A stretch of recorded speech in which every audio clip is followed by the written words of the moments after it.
Olá pessoal, estamos no ar com mais um Você com Dinheiro e hoje, mais uma vez, como de costume nesse programa, estamos trazendo um convidado muito especial para bater um papo conosco e trazer as informações para vocês sobre os temas que muitas vezes passam batido na mesa do bar, mas que não passam batido nos almoços da Faria Lima. Hoje nós vamos conversar de um tema que você pode achar bastante trivial.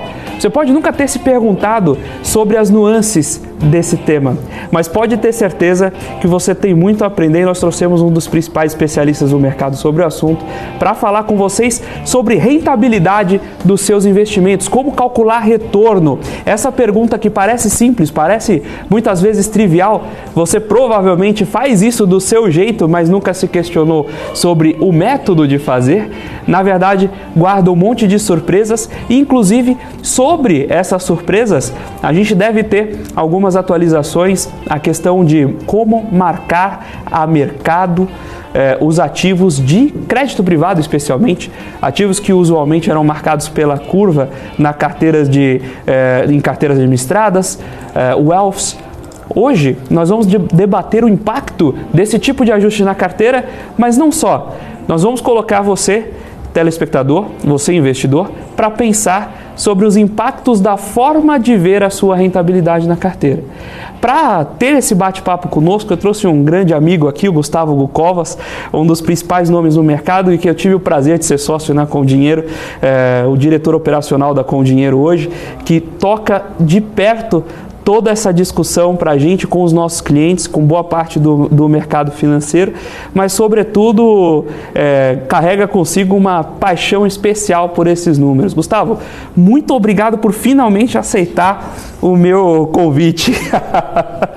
Boa tarde, Felipe. Obrigado pelo convite. É excepcional estar aqui com vocês para conversar sobre esse tema que de fato eu gosto muito. Boa tarde, Felipe. Boa tarde a todo mundo da audiência, seja ao vivo, ou seja, depois quando for assistir o programa gravado. Lembrando só, pessoal, que nós estamos sim ao vivo aqui, então deixe sua pergunta, deixe sua sugestão, curiosidade, enfim, deixe o seu like, naturalmente, você que está vendo a gente pelo canal do YouTube, deixe o seu like, deixe sua curtida e deixe também sua inscrição no canal da BMC para não perder mais nenhum programa, não perder nenhum Você com Dinheiro. Gustavo, a gente aqui no Você com Dinheiro tem a premissa de trazer algumas perguntas difíceis. Eu vou trazer algumas perguntas difíceis, você fica à vontade para responder ou dizer que não pode responder essas perguntas. Mas o fato é o seguinte, a primeira pergunta que eu quero deixar é: toda carteira calcula a rentabilidade da mesma forma? De forma alguma, Felipe. Cada pessoa, cada gestora, cada wealth acaba calculando usando uma metodologia diferente. Por exemplo, você na pessoa física provavelmente tem algum tipo de controle em alguma planilha. E essa planilha você vai lá e registra as suas informações, as suas movimentações. Um jeito bem comum no mercado é você ir lá e colocar, eu tenho 300 ações e meu custo médio de aquisição foi tanto. E eu comparo esse custo médio de aquisição contra o preço a mercado hoje. Esse é o jeito mais comum, simples de calcular uma rentabilidade, mas tem N outros jeitos, inclusive o mais comum é a cotização também. Os fundos publicam cotas de fundos de investimento porque eles cotizam as suas carteiras, né? É um método de cálculo, mas tem também a TIR, ou você pode calcular de outros jeitos também, então tem mais de uma. Vamos levar para o público uma situação, um problema, você me diga se faz sentido ou não. Por exemplo, eu, como sou professor, né, não tenho muito patrimônio, mas geralmente a gente ao longo da vida está melhor hoje do que no passado. Quer dizer, essa premissa não é tão verdadeira esse ano, mas usualmente era assim.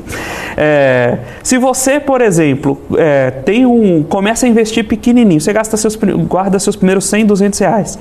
E aí nesse ano você explode na bolsa. Você vai lá, faz umas operações, faz um long and short com companhia de telefonia, essas coisas arriscadas. E aí você ganha 100% no primeiro ano. Com isso você vende sua casa, o carro, certo? E aloca tudo em... Eu ia falar o nome de uma ação, mas não vou fazer isso não. Você aloca numa empresa dessas que fizeram IPO recentemente, assim, e despencaram. Você aloca todo o seu patrimônio, casa, carro, no IPO de uma dessas empresas recentes. Vamos lá. Nesse caso, depois você colocou a grana nessa empresa e perdeu 80%, certo? Claramente, se você ganhou 100% no primeiro ano e perdeu, 80% eu exagerei, se perdeu 30%, 40% do seu patrimônio no ano seguinte, por cotização, você ganhou dinheiro, não é isso? Mas faz sentido isso? Isso é verdade, isso é verdade. Se você fizer o cálculo pela cotização, em inglês isso é Time Weighted Return.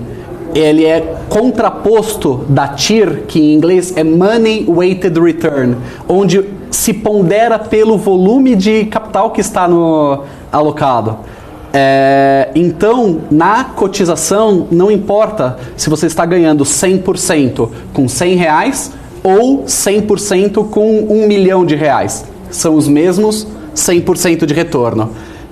Agora, claro, que na física, usando o seu exemplo, você ter ganho 100% com uma quantidade minúscula e depois você perder dinheiro com um volume muito maior, alavancado, tendo vendido a casa própria e o carro próprio para fazer isso, o seu prejuízo é muito mais sentido em termos financeiros. Então sim, na cotização você estaria com um retorno positivo, mesmo você tendo ganho 100% só em cima dos R$100 mil e perdido 30% depois. Então, como é que são esses termos? Então Time Weighted Return e Money Weighted Return. Isso mesmo. Como é que é? Retorno ponderado pelo tempo ou pelo dinheiro, não é isso? Exatamente. Você vê que a Faria Lima geralmente tem os termos americanizados, a gente tem aqui que traduzir, na verdade, para deixar o mais acessível possível. E como você pode explicar em palavras gerais, palavras acessíveis, esse conceito de taxa interna de retorno? Perfeito. O jeito que eu geralmente explico para todo mundo com dinheiro é que na TIR é muito ligado ao fato de você ganhar ou perder dinheiro. Se a soma dos seus aportes ao longo do tempo menos os seus resgates ao longo do tempo, ou o seu saldo atual, que é quanto você resgataria hoje, for negativo, sua TIR está negativa. Agora, se essa soma der positivo, ao contrário, sua TIR está positiva, você está ganhando dinheiro ao longo do tempo. Claro que entram detalhes também, óbvio, você colocar R$100 agora, colocar R$1.000 amanhã, e depois, daqui a um ano, ter R$2 mil, ou colocar R$100 agora, ano que vem colocar R$1.000 e no final do ano que vem ter R$2 mil, essa diferença de tempo também impacta a sua TIR, embora seja ponderando pelo volume financeiro, Money Weighted Return. Mas o que diferencia na hora que o investidor está pensando em olhar seu retorno por cotização e por TIR? Qual o principal drive e o que o investidor que está assistindo a gente provavelmente está vendo? Perfeito. Se a gente tem a alocação em alguma plataforma digital ou algum banco, a maior parte deles está começando a mostrar essa sua rentabilidade global na estrutura. E pode ser que cada uma está fazendo o cálculo de um jeito. Está errado? Não, são três formas diferentes de calcular o retorno da sua carteira. Tem a forma que você acaba preferindo escolher depois. Mas, usualmente, o que o mercado mais faz é usar a cotização, porque ela é a que padroniza ao longo do tempo e principalmente com diversos investidores. Então, por que se mostra a rentabilidade de fundos de investimento pela cotização e não por TIR? Porque assim ela se torna a mesma para todo mundo. Todo o mercado vai ter para o mesmo fundo de investimento a mesma cota e o mesmo retorno. O mercado financeiro costuma transferir dinheiro de quem tem paciência... O Buffett, né, tem aquela frase associada a ele, né, que não sei se foi ele que disse, mas eu não ouvi, eu não estava lá no dia, então não vou dar o crédito sem ter certeza. Mas tem aquela frase de transferir de quem tem paciência para quem... de quem não tem paciência para quem tem paciência. Eu vou pegar aqui uma fala do Roger, que esteve conosco da Journey, e fazer uma adaptação entre as duas, que é o seguinte: o mercado financeiro transfere dinheiro de quem faz conta para quem não faz. Né? E isso reflete especialmente quando a gente tem uma ponta experimentada, uma ponta de mercado, um banco de investimento, por exemplo, contra, muitas vezes, o cotista de varejo. Né?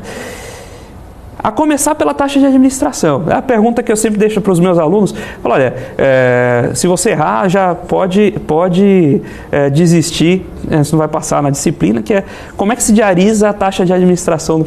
Explica para o público como é que se diariza a taxa de administração de um fundo de investimentos, Gustavo. Perfeito. A vasta maioria dos regulamentos vai dizer que é 1/252 avos da sua taxa. Todo dia você diariza 1/252. Exatamente. É como se fosse juro simples ali. Juro simples. Então eu vou pagar menos, não é isso? Se a taxa de administração do fundo fosse 2,52% ao ano, é como se fosse 0,01% ao dia. Então, se é juro simples, eu pago menos, não é isso? Teoricamente. Mas qual que é o problema? Qual que é o problema? Que todo dia ele está cobrando essa taxa de administração de você. Então, se você calcular a juros compostos ao ano uma taxa 0,01% ao dia, vai dar mais do que os 2,52% ao ano. E os cotistas sabem disso, Gustavo? É provável que é uma minoria que saiba disso. É provável. É o que eu diria. E aí o que acontece? Você acaba tendo uma ponta que sabe fazer a conta e está escrevendo o regulamento, e a outra ponta que não leu o regulamento, se lesse, provavelmente não entenderia. É a mesma coisa para cotização. Eu queria te fazer uma pergunta, você fica à vontade para responder ou não, mas dado que tem esse problema, entre aspas, né, na cotização, de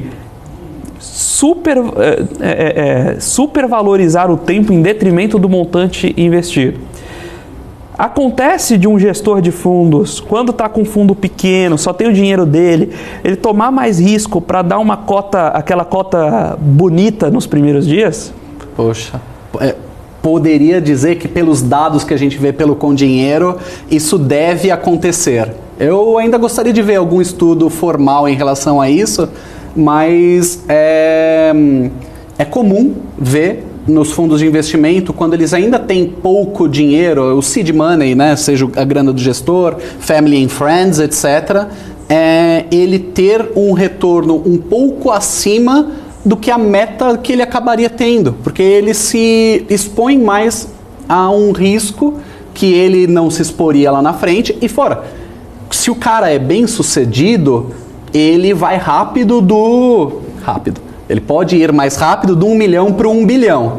É mais fácil você ganhar dinheiro com 1 milhão do que com 1 bilhão. Porque você alocar 10% numa estratégia, quando você tiver 1 bilhão de reais, você está testando essa estratégia com 100 milhões de reais. O potencial de perda é bem grande. Então, possivelmente, ele não aloque 10% nessa estratégia, aloque um pouco menos. Mas voltando, sim, eu acredito que os gestores no início acabam acelerando um pouco mais, pisando, né, um pouco mais no acelerador para garantir os primeiros dias, os primeiros períodos, meses, etc., de bons retornos nos fundos, porque depois, quando for publicar qualquer tipo de material comercial do fundo, vai ter lá a coluna desde o início. E eu garantir uma performance Ibovespa mais 3% ao ano, ou 150% do CDI nos primeiros 3, 6 meses do fundo, você para sempre vai carregar isso. Você vai ter que muitos meses operar abaixo do seu benchmark para devolver esse ganho inicial. Com um grande porém, só finalizando o raciocínio. Por que ele faz isso? Mas e se ele erra? Pode acontecer, os fundos morrerem, ele vai lá, fecha o CNPJ, abre outro. Começa uma nova estratégia, tentando de novo a estratégia dele. Então, em algum momento, ele pode acertar. E tem muito fundo que comete esse suicídio para começar de novo? A taxa de mortalidade dos fundos é assustadoramente grande. Eu acho que enquanto a gente preparar para o segundo bloco, eu levanto essa informação e a gente fala no terceiro a taxa de natalidade e mortalidade dos fundos. Fechado. Tem uma pergunta aqui, investimentos em banco, né? Antes de investir em um fundo, tem que ler o regulamento? Com certeza, com certeza. Embora seja muita tecnicidade e o investidor em geral vai bater o olho, às vezes não vai entender, vale a pena. Você olha lá, vê o que eles estão te cobrando e tem algum termo que você não entende, joga ele no Google, você vai achar algum material de algum player do mercado financeiro tentando te explicar o que é aquilo. Vale a pena ler, seja um prospecto, seja um regulamento, para você entender melhor o investimento. Muito bem, eu vou deixar um pedido para vocês. Vocês que estão acompanhando o programa pelo canal do YouTube, deixem ali no comentário, olha, eu invisto em fundo, eu investi e li o regulamento antes. Então, não, eu investi, mas eu nunca li o regulamento. Ou não invisto em fundos, não gosto de fundos. Deixe o seu comentário, compartilhe conosco a sua experiência. A gente quer saber se o mercado segue as boas práticas de verdade ou não. Agora nós vamos para o primeiro intervalo do Você com Dinheiro. Daqui a pouco a gente volta batendo mais um papo sobre marcação a mercado. Fique aí, daqui a pouquinho a gente já volta com mais Você com Dinheiro.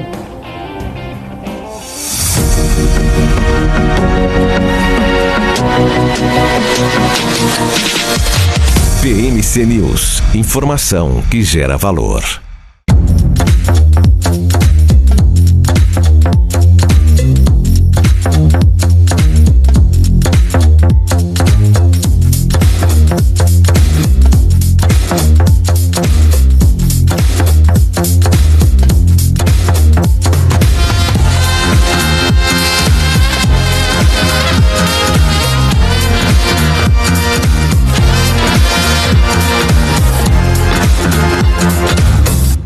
Você está cansado da mesmice? Negociando em plataformas com ferramentas desatualizadas? Falta variedade e funcionalidade? Aproveite nossa grande seleção de ferramentas de trade. Baixas taxas de negociação, suporte em português 24 horas por dia, com mais de 200 criptomoedas disponíveis para trade e a facilidade de depósitos com Pix. Aproveite o futuro agora. Bybit. Abra sua conta hoje mesmo. Bybit.com. Do bloco do Você com Dinheiro de hoje, batendo um papo com Gustavo Covas, diretor de operações do Com Dinheiro, especialista no tema de rentabilidade de ativos, uma das pessoas que mais eu vi estudar esse tema e pode compartilhar sua experiência conosco aqui. Gustavo, sobre esse tema, sobre a problemática que envolve rentabilização, a gente tem visto uma discussão dura, interessante, acho que vai ser muito valiosa, mais recentemente no mercado, que é a obrigatoriedade das carteiras administradas e mesmo carteiras que estão em algumas plataformas digitais, de precificarem seus ativos com marcação a mercado. Eu queria que você comentasse um pouquinho desse tema e explicasse para a gente os impactos que isso pode trazer na carteira do investidor e por que, primeiro, se a prática de marcar pela curva ainda era muito comum, se sim, por quê?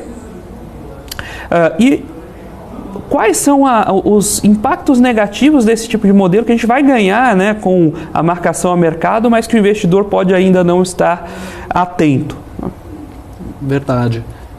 A partir de agora, 1º de janeiro, vai passar a entrar em vigor uma orientação da Anbima para que as plataformas marquem as posições de crédito privado, debêntures, CRIs, CRAs, a mercado pelo preço de referência dela ao invés de marcar pela curva de emissão ou pela curva de aquisição daquele papel, que era o mais comum. Isso para investidores em geral. Investidores qualificados e profissionais sempre tiveram e vão continuar com a prerrogativa de escolher qual marcação vai ter usado. Mas o investidor pessoa física, investidor em geral de uma plataforma, deve passar a ter, vai depender da adequação de todas as plataformas e bancos, a ter as suas marcações, as suas posições nesses papéis marcadas saindo pela curva e começar a ser marcado a mercado. Isso pode dar um degrau, isso pode acontecer um degrau. O papel, por exemplo, que foi emitido a IPCA mais 5 há um tempo atrás, com o aumento da curva de juros real recente, o papel agora pode estar sendo negociado a IPCA mais 6, IPCA mais 7.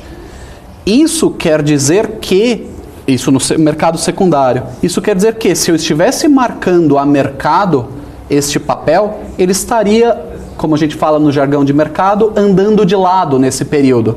Porque embora a inflação tenha acelerado, e a gente ter tido esse período de inflação, claro, teve deflação também, mas enfim, eu estaria juntando um pouco da inflação, o aumento desse juro real faria com que o PU diminuísse, diminuindo então o valor daquele papel se eu fosse vendê-lo agora, que é o que diz a marcação a mercado. Isso, a oscilação desses preços já existia, né? O investidor só não conseguia ver. Dá para dizer que o investidor estava se enganando quando ele marca pela curva? É uma possível visão, sim. Porque é uma escolha você se enganar ou não. Às vezes é uma definição de investimento mesmo.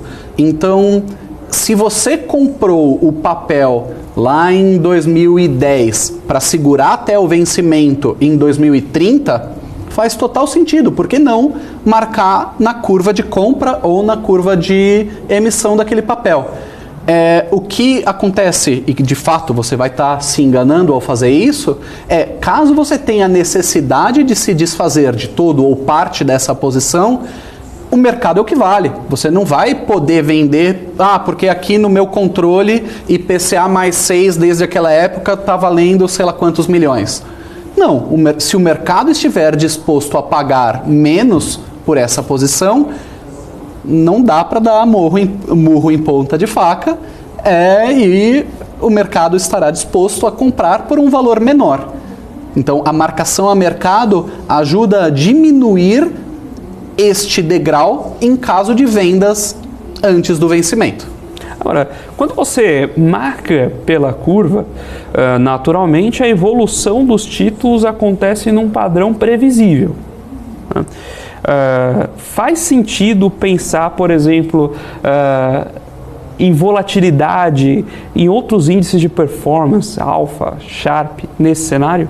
É verdade, é verdade. Se você estiver marcando a uma taxa de IPCA, o IPCA no mês foi 0,50%. Diarizando isso, para você colocar um pouquinho um prorata dessa inflação. E mais do que isso, os 6% ao ano, que era os juros, então você contratou IPCA mais 6.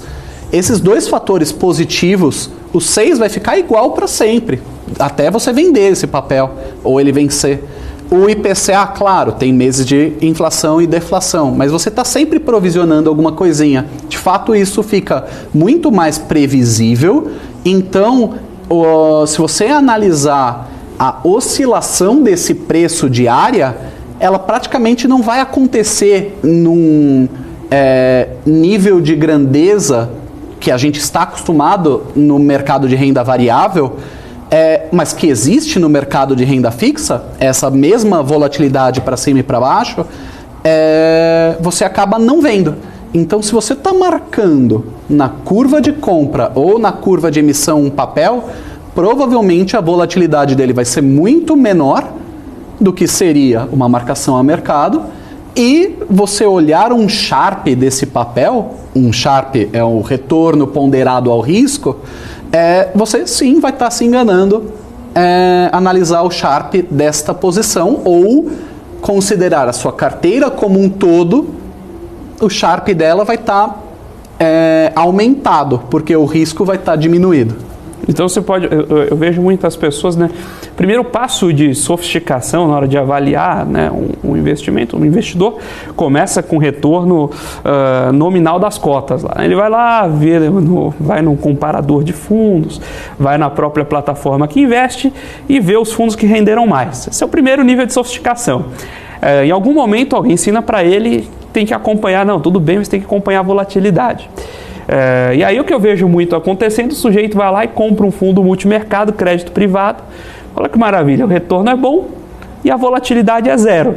Só que essa volatilidade não representa risco não representa o risco do fundo, não é isso? É verdade. Se o fundo estiver marcando aquela posição numa curva, essa curva vai ter menos volatilidade. Então a cota do fundo como um todo vai estar menos arriscada.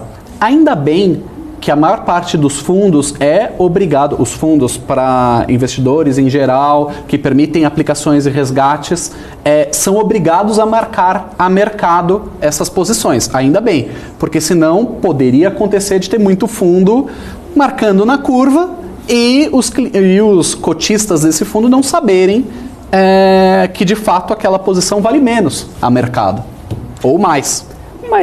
Mas para esses títulos que não tem mercado, então eu comprei uma letra, sou um fundo, comprei uma letra financeira de um banco médio, do Paraná, da Ecoval. Esses bancos não oscilam muito de rating, eles têm uma classificação de risco mais ou menos estável, mas não deixa de haver uma oscilação pela própria distorção da curva de juros futura. Então esse preço teórico deveria mudar, só que não tem mercado secundário desse título. Como é que funciona a marcação nesse caso? É verdade. As administradoras de fundo e as custodiantes dos fundos têm essa tarefa difícil de marcar a mercado papéis que não necessariamente tenham liquidez. Não é uma ação mega small cap que tem preço um dia na vida, outro na morte, não. Ele é um papel, é uma debenture, é uma letra financeira que não tem um mercado secundário, é uma negociação há mais de ano.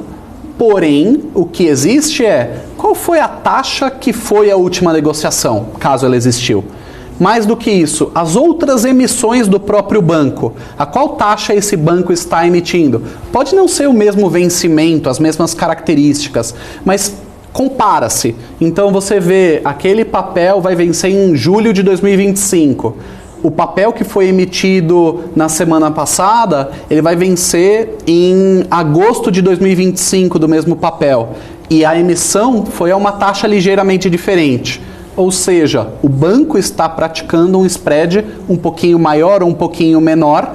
Então, esses players, administradores e custodiantes de fundos que precisam gerar o preço dia a dia para esses papéis, um preço que reflita as movimentações do mercado, não só vai olhar a curva de juros, o que com certeza ela vai olhar, como também outras movimentações do mesmo emissor ou de emissores de porte, rating, semelhante àquele banco. Mas existe um caderno, uma metodologia estabelecida para esse tipo de precificação, ou cada administrador faz do seu jeito?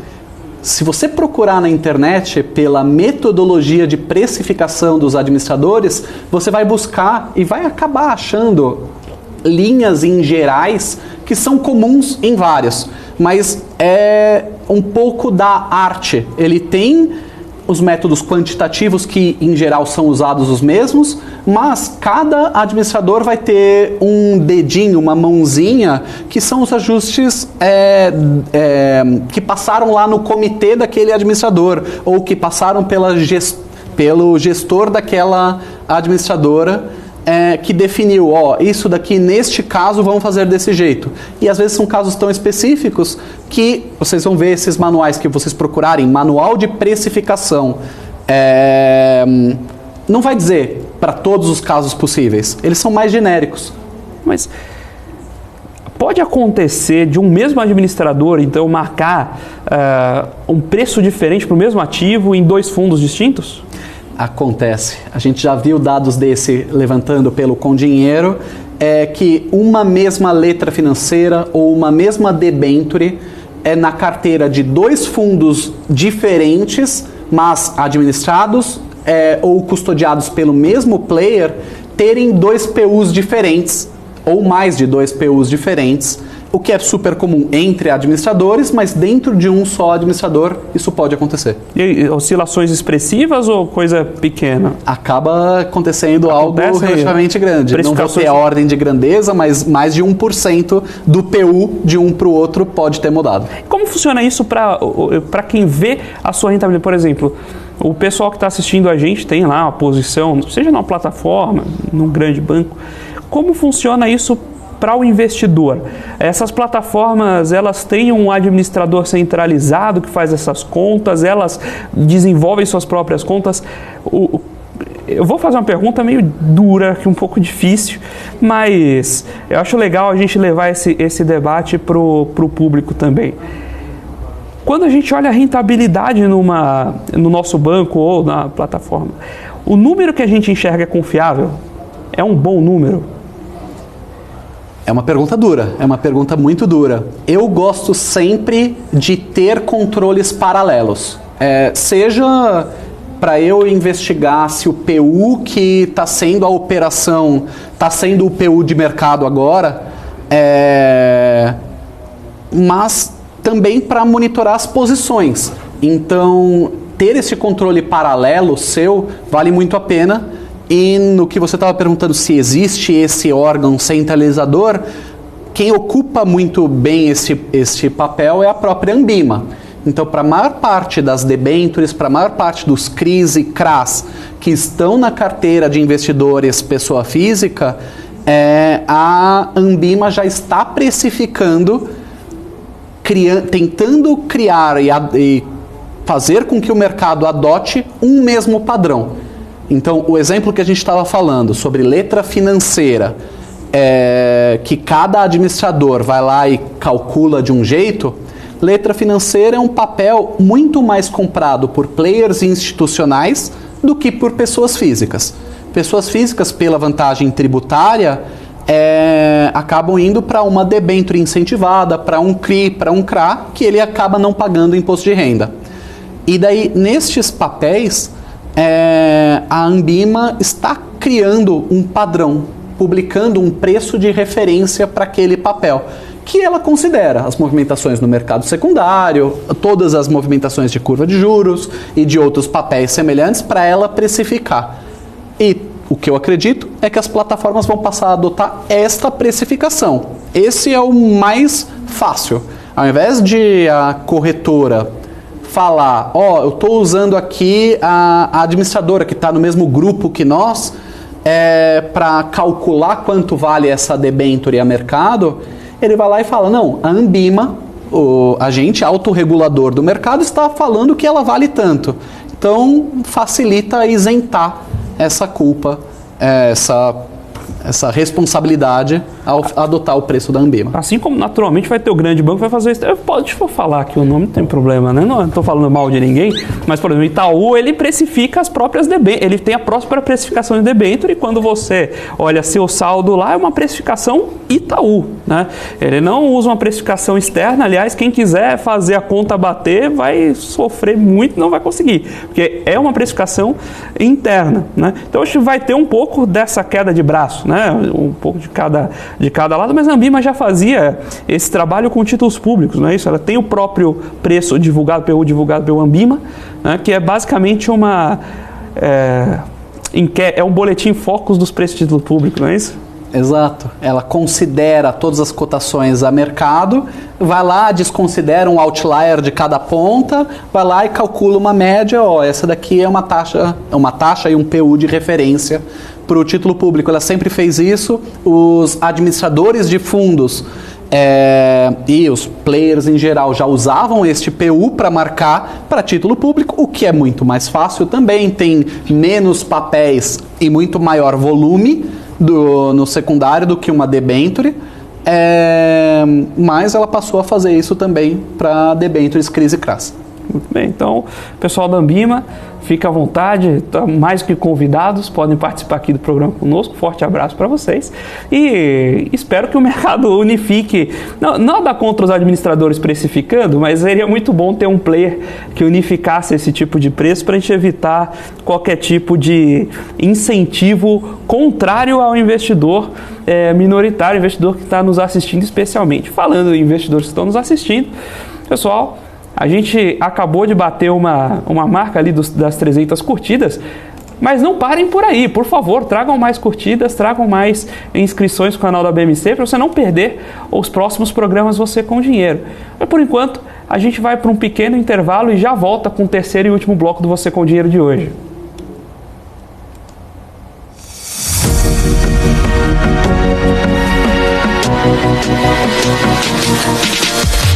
PMC News. Informação que gera valor.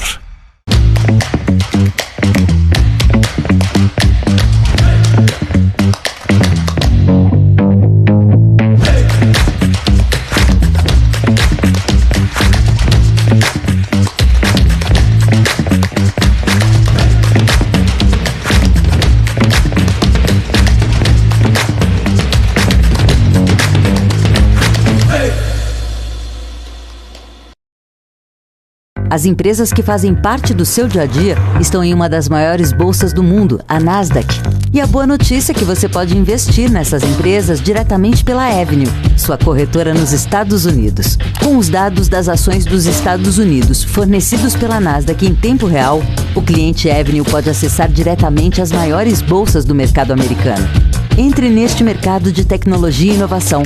Acesse avenue.com.br/Nasdaq e seja bem-vindo ao mercado global.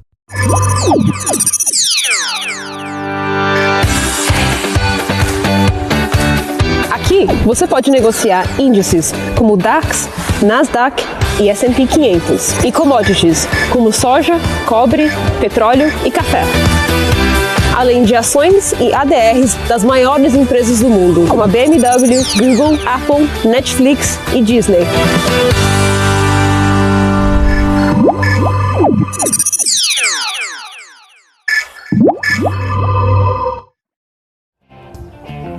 Olá pessoal, estamos de volta com o terceiro e último bloco do Você com Dinheiro de hoje. Hoje discutindo rentabilidade das carteiras, marcação a mercado e como isso pode impactar a sua forma de acompanhar os seus investimentos. Recebi aqui um comentário, Investimento com Economia, falando que está acompanhando o programa do Nordeste do Brasil. Muito bom saber que a gente está tendo essa capilaridade em todos os cantos do Brasil. A gente consegue levar essa penetração e tirar um pouco as discussões aqui do eixo Faria Lima Itaim, não é verdade? Acho que essa é a grande proposta do programa, levar conhecimento e discussões, fazer pensar sobre investimento e tirar essas discussões só do miolo do mercado financeiro. Muito obrigado pelo comentário, Investimento com Economia. Tem aqui também o Investimento Sem Banco.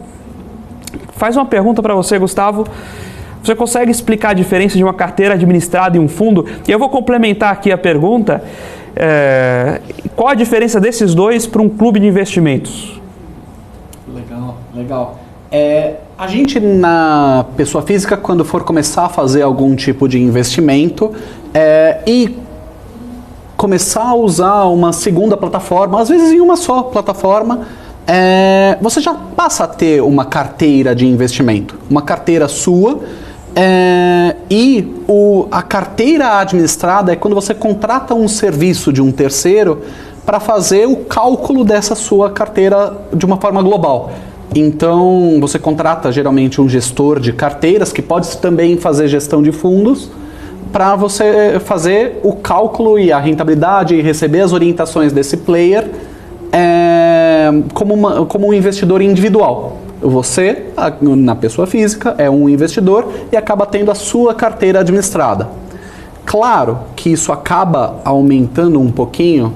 Você pode ter uma alternativa caso você e sua esposa, você e o seu filho queiram ver a rentabilidade das duas carteiras em conjunto. Você pode ver, então, contratando um serviço de carteiras administradas, 2 ou mais carteiras em conjunto também. Mas, via de regra, ele tem uma menor formalidade por ser um investidor, uma contraparte apenas. Em seguida, claro, a gente na física, eu não conheço do mercado de ações metade do que o Felipe conhece e metade do que a nossa audiência conhece. Então, eu não vou querer escolher uma carteira, uma ação small caps para investir, porque provavelmente eu vou perder metade do meu dinheiro, que nem você falou. Então, eu poderia escolher terceirizar essa minha gestão para alguém. Um segundo grau de formalismo que existe são os clubes de investimento. Então, algum gestor que conheça do mercado de ações pode entrar com um pedido lá na CVM, pode passar a ser o gestor de um clube de investimentos, que pegaria o meu dinheiro, pegaria o do meu colega, de mais de uma pessoa, então deixaria de ser um investidor e colocaria todo esse dinheiro numa só conta e ele, gestor, faria essas operações como um clube de investimento. Esse clube de investimento tem um grau de formalidade ligeiramente menor do que um fundo de ações, que ele também tem os players, os administradores, tem o custodiante, além do gestor e além dos cotistas. E a CVM exige um grau maior de controles de risco desse gestor e ele tem muito mais obrigações também de publicação. O administrador tem que mandar a cota do fundo lá para a CVM, clube de investimentos não precisa de forma aberta manter público no mercado a cota desse seu clube. Os seus investidores acabam tendo acesso a ela, claro, mas não é público para o mercado inteiro saber, assim como os fundos de investimento têm suas cotas públicas na própria CVM ou na Anbima.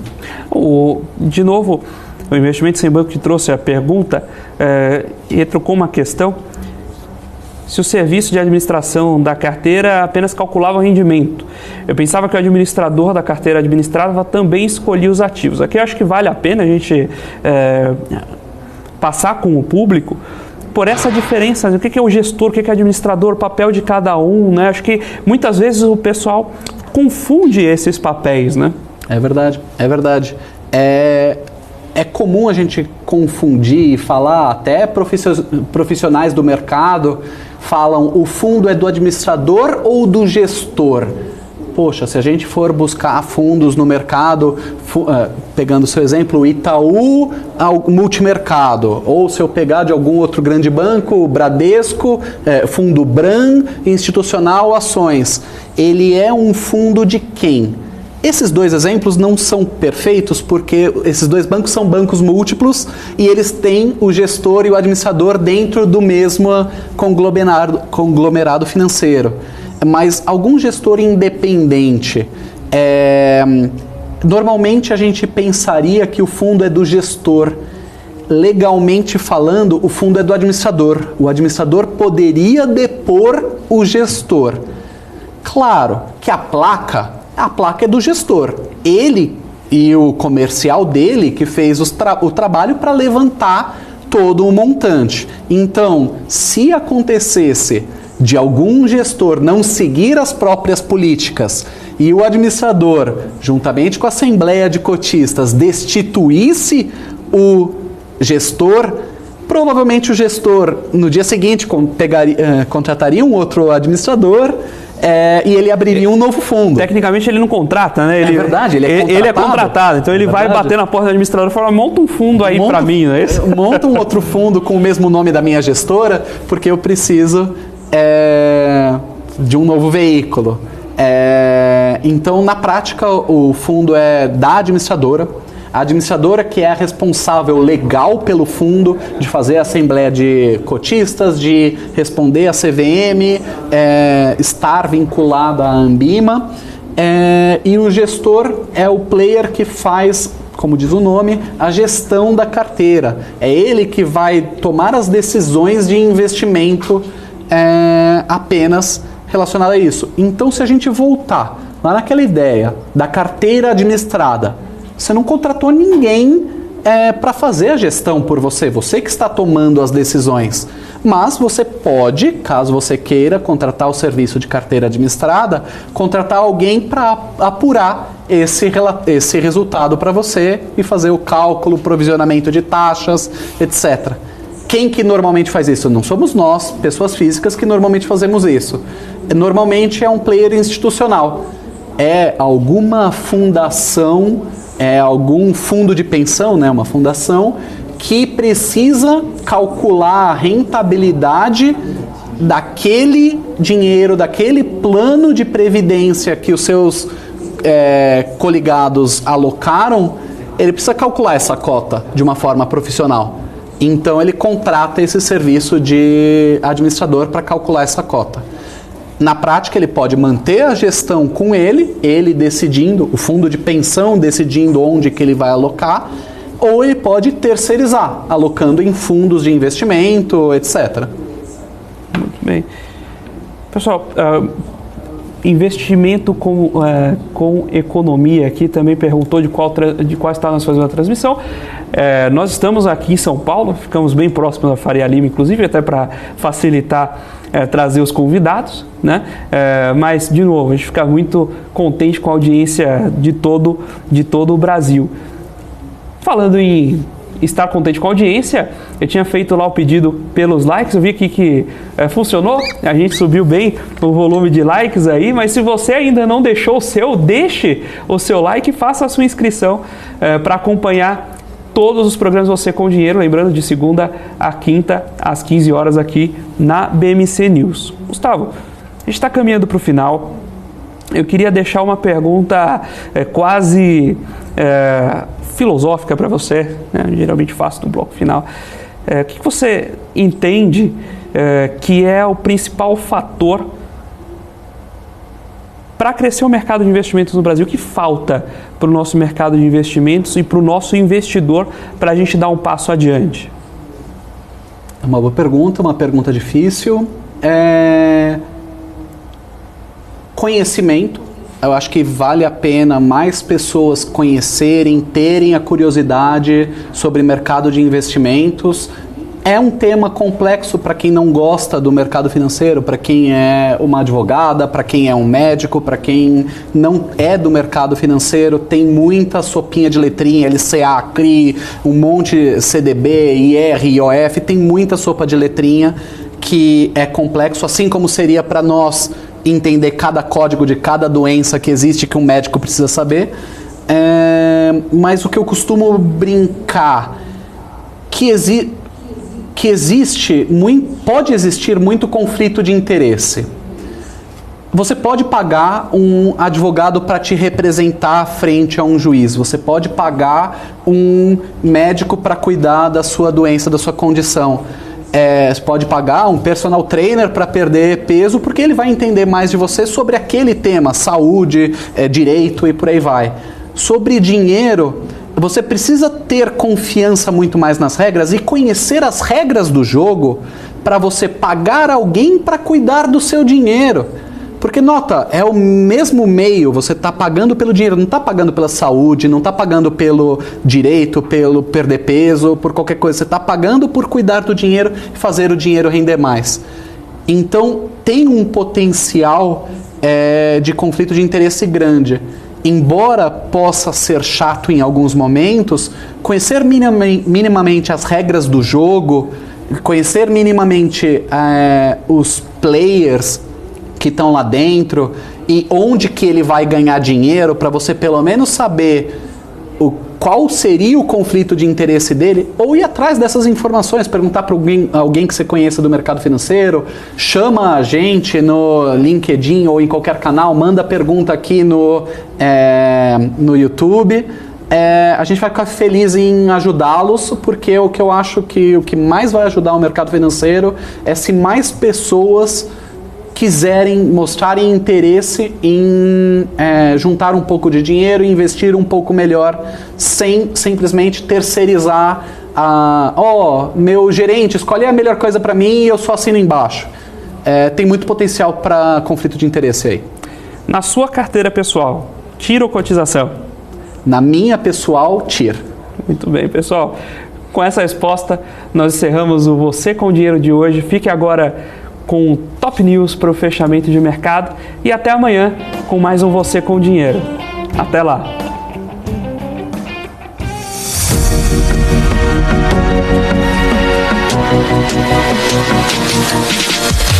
PMC News. Informação que gera valor.